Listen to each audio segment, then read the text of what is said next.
that literally kill my overlay, but there's not really much I can do about that. But we are going to move on to our fourth game here, and let's just introduce the players that we're going to be seeing. I've actually got to change the map as well, just before I forget to do that. But it should be our oldest map in the pool as well, so that should be kind of interesting. Maybe Machine will feel a little bit more at home on this match, on this map even. But let's move on over to the overlay once again and introduce our players. Okay, so starting us off here is going to be TerrOr for NaS. TerrOr, arguably one of the strongest players in the foreign scene at the moment. He did take down Lava in a best of 3, so he did an incredible job there. I know there was a big amount of drama on Lava's stream after that. He did shut down his stream immediately after that game, after saying an expletive. And TerrOr felt pretty good after that, and rightfully so, as he did really prove himself as one of the better foreign players right now. And he did a lot better than the last round stats do say. He did play a lot for SK Alpha before they disbanded, and he did a lot of damage for them. So he was actually their second ace player, and he went like 6-1 or something. So crazy job. And he is up against the, I believe Media works for Twitch now, I can never remember, but Machine works for Twitch, but Machine Zerg, Machine, one of the more famous Media players as well in himself. This is going to be his debut match here, and it's really cool to see him in the tournament. That's right. Also, it should be noted, let's just go ahead. Oh, I guess we can't get into the game just yet, but it should be noted that Machine is a very strong ZVT player. He was scrimming against the rest of the Media guys, and he was really taking them out. So really excited to see how he matches up against one of the best foreign Terran players right now in TerrOr. Yep, and the map, I did mention this before, but let's introduce it again anyway. They're going to be playing on Hitchhike, now the oldest map in the pool from 2007. I know it was an OSL map, but I can't remember the sponsor of that OSL. But still, an incredible map, lots of fun to play on, lots of fun to watch. And if there's a map that Machine may be able to take out TerrOr on, I think it's going to be this one. Yeah, I would say that this I think is our smallest map in the map pool, if I'm not mistaken. It is. It's a very small map. You do have that very quick rush distance as well in between the two bases. And let's see if either player really make use of that in the game. So as I say that, let's move on to our fourth game in the series. And let's see how both the players are going to play this one out.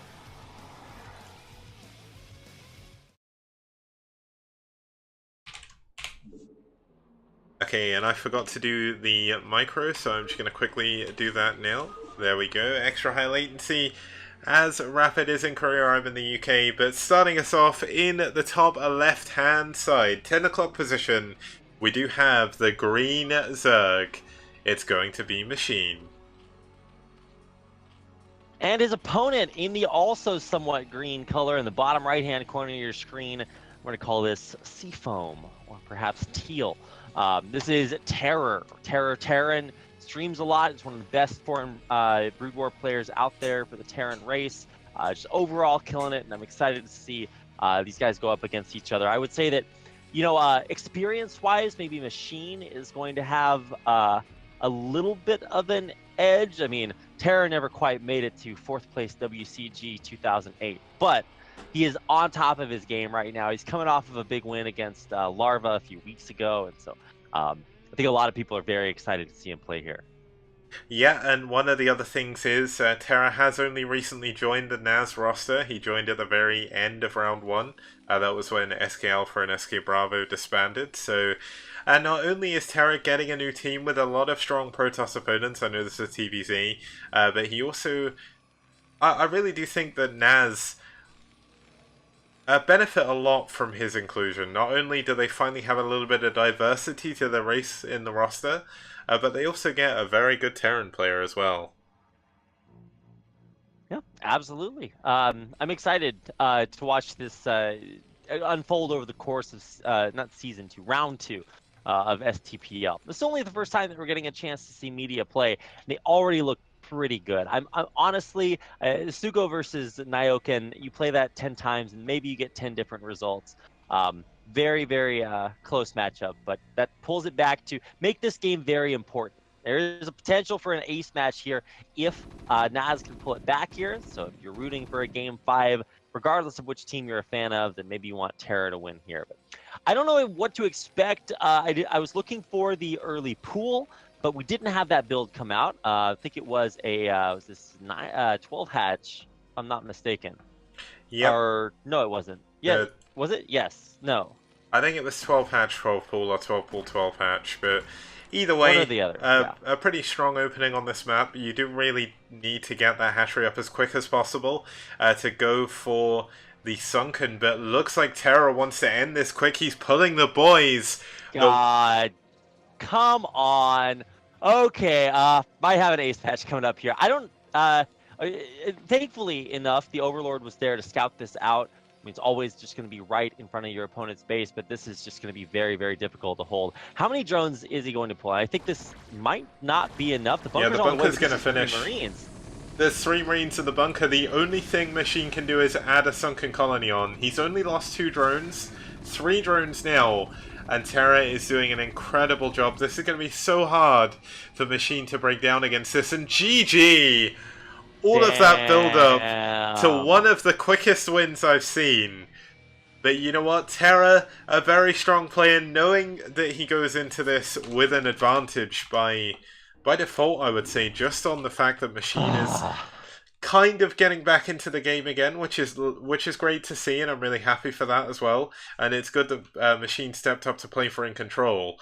But unfortunately, TerrOr did not want to play a long game. He turned on the Eon Zerg inside of him, turned on the Peru, and went for that very, very quick bunker rush.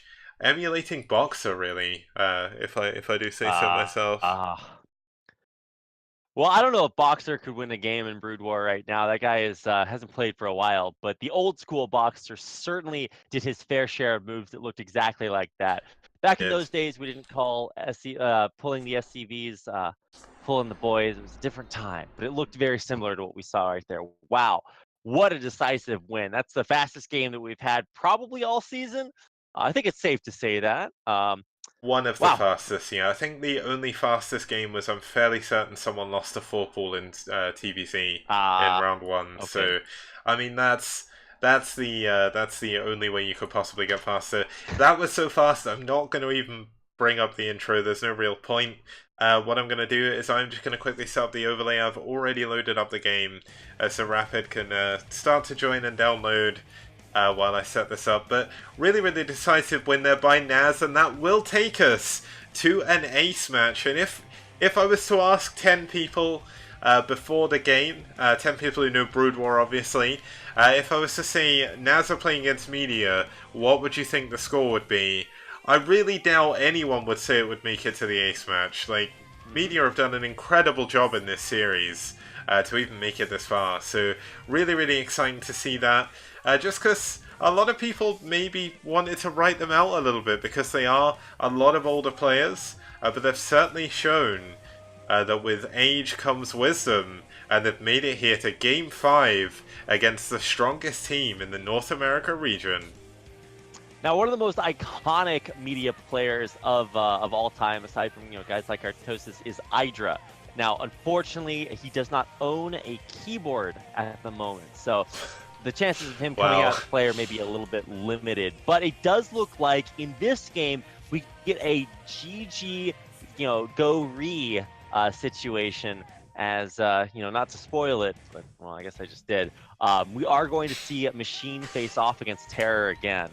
Yeah, and this could be a dangerous game. This is going to be on a more